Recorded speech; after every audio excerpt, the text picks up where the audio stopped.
প্রথমেই জানিয়ে দিব, সেনাপ্রধানের গোপন ভিডিও ভাইরাল, অবশেষে ফেঁসে গেল সেনাপ্রধান ওয়াকার, চাঞ্চল্যকর তথ্য ফাঁস।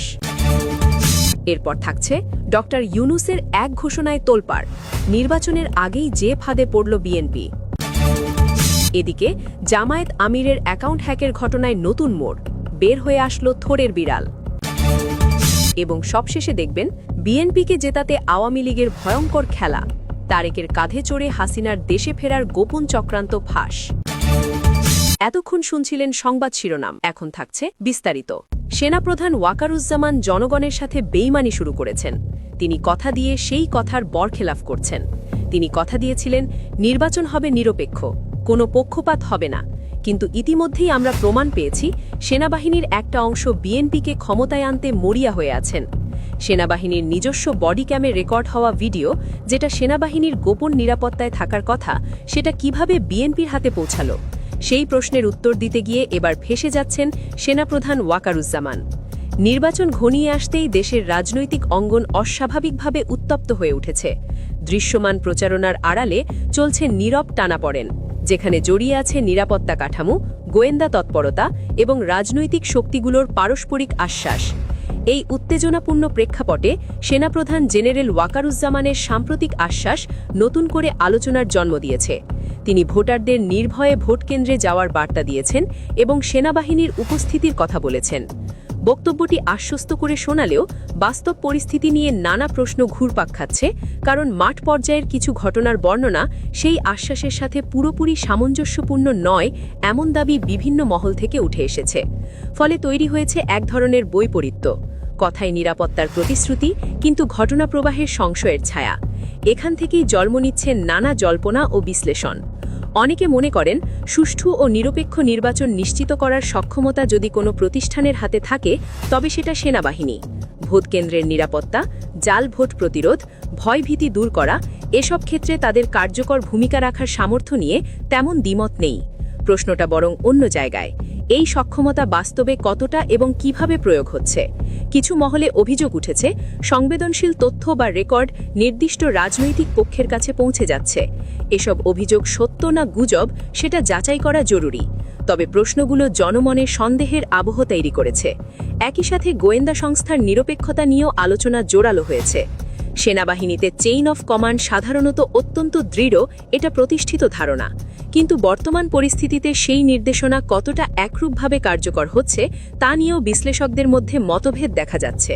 সেনাপ্রধানকে কেউ নিরপেক্ষ, কেউ কৌশলী, আবার কেউ রাজনৈতিক ভারসাম্য রক্ষাকারী হিসেবেও ব্যাখ্যা করেছেন। ক্যান্টনমেন্টে প্রবেশাধিকার ও নিরাপত্তা প্রোটোকল নিয়েও সাম্প্রতিক কিছু ঘটনা বিতর্ক তৈরি করেছে। সেনা এলাকায় প্রবেশের ক্ষেত্রে নির্দিষ্ট বিধিনিষেধ রয়েছে, পরিচয় যাচাই, অনুমতি, অস্ত্রধারী সহচর নিষিদ্ধ। এসব নিয়ম দীর্ঘদিনের। অভিযোগ উঠেছে কিছু ক্ষেত্রে নিয়ম কঠোরভাবে প্রয়োগ করা হচ্ছে, আবার কিছু ক্ষেত্রে শিথিলতা দেখানো হয়েছে। এখানেই বৈষম্যের প্রশ্নটি সামনে এসেছে। তবে আইনের প্রতি শ্রদ্ধা রেখে নিয়ম মানার মধ্য দিয়েই এই ধরনের বিতর্কের জবাব চাওয়া, এটিকে অনেকেই পরিণত পথ হিসেবে দেখছেন।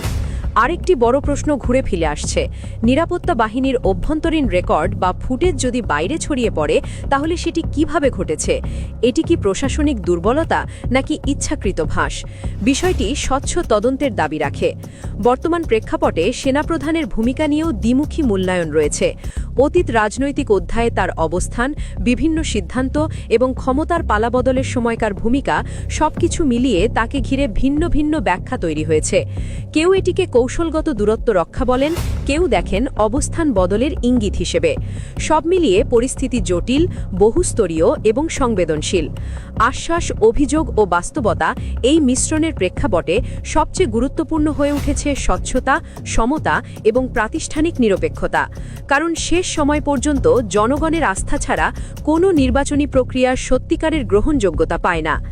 একদিকে সেনাবাহিনীর পক্ষপাতের দৃশ্য সাধারণ জনগণের চোখের সামনে ভাসমান, আর অপরদিকে রাষ্ট্রযন্ত্রের একটি বিরাট চক্রান্তে যেন ক্রমেই আক্রান্ত হচ্ছে জামায়াতে ইসলামী। জামায়াতে ইসলামের আমির শফিকুর রহমানের এক্স অ্যাকাউন্ট সাবেক টুইটার হ্যাক হওয়ার ঘটনায় বঙ্গভবনের সহকারী প্রোগ্রামার মোহাম্মদ সরোয়ারি আলমকে ধরে নেওয়ার ৩৬ ঘণ্টা পরও তার বিষয়ে কোনো সিদ্ধান্তের কথা জানাতে পারেনি ঢাকা মহানগর পুলিশের গোয়েন্দা শাখা ডিবি।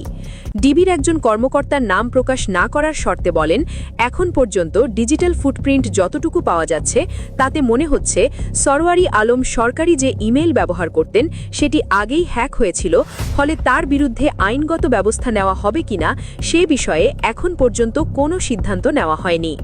বিএনপি সহ বিভিন্ন দল ও সংগঠন থেকে বলা হয়, জামায়াতি আমির কর্মজীবী নারীদের নিয়ে চরম অবমাননা করেছেন। এদিকে জামায়াতে ইসলামের আমির শফিকুর রহমান বলেছেন, আজকে আমি একজন আহত সৈনিক। গত কয়েকদিন ধরে দেখছেন আমার উপর ৪ দিক থেকে মিসাইল নিক্ষেপ করা হচ্ছে। আমি কোনো অ্যান্টি মিসাইল ব্যবহার করব না, বরং আপনাদের সাক্ষী রেখে যারা সম্পূর্ণ অন্যায়ভাবে আমার চরিত্র হনন করেছেন আমি তাদের সবাইকে ক্ষমা করে দেই। রাজধানী ঢাকা থেকে শুরু করে সুদূর গ্রাম বাংলা সবখানেই এখন এক অদ্ভুত থমথমে পরিস্থিতি।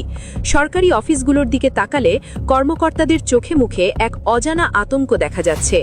থানার বড় বড় পুলিশ অফিসাররা যারা একসময় দাপটের সঙ্গে এলাকা শাসন করতেন তারা এখন এতটাই সতর্ক যে নিজেদের ছায়াকেও যেন বিশ্বাস করতে পারছেন না। ওদিকে খবর পাওয়া যাচ্ছে সেনাবাহিনীতেও চলছে একের পর এক বিশেষ বৈঠক। কি হচ্ছে আসলে পর্দার আড়ালে? কেন হঠাৎ করে পুরো রাষ্ট্রযন্ত্রের এই অস্বাভাবিক আচরণ? খোঁজ নিয়ে জানা গেছে এক বিস্ফোরক তথ্য। ডক্টর ইউনূসের অন্তর্বর্তীকালীন সরকার এমন কিছু সিদ্ধান্ত নিয়েছে যা বাংলাদেশের নির্বাচনের ইতিহাসে এর আগে কখনো কেউ কল্পনাও করতে পারেনি। সেনাবাহিনী থেকে শুরু করে পুলিশ বাহিনী সবাইকে এমন এক কঠোর বার্তা দেওয়া হয়েছে যা শুনে তাবড় তাবড় রাজনৈতিক নেতাদেরও ঘাম ছুটে যাচ্ছে। আর এই গোপন নির্দেশনার ফলে মাঠ পর্যায়ে যা ঘটতে যাচ্ছে তা বাংলাদেশের রাজনীতির দাবার চাল চিরতরে উল্টে দিতে পারে। গত কয়েক সপ্তাহে ঘটে যাওয়া ঘটনাগুলোর আড়ালে আসলে কি বার্তা লুকিয়ে আছে? কেন বিএনপি চিন্তিত, আর জামায়াত কেন এত আত্মবিশ্বাসী?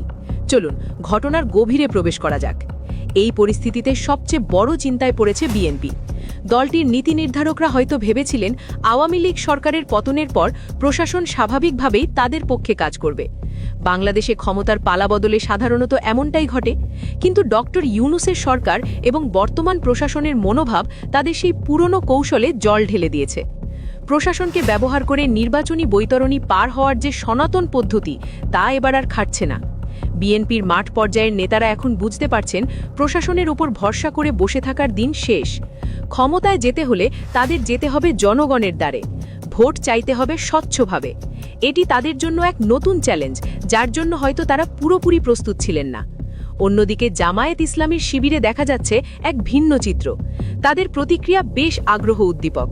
দলটির নেতাকর্মীরা মনে করছেন পুলিশ ও প্রশাসন যদি সত্যিই নিরপেক্ষ থাকে তবে তাদের জয় নিশ্চিত।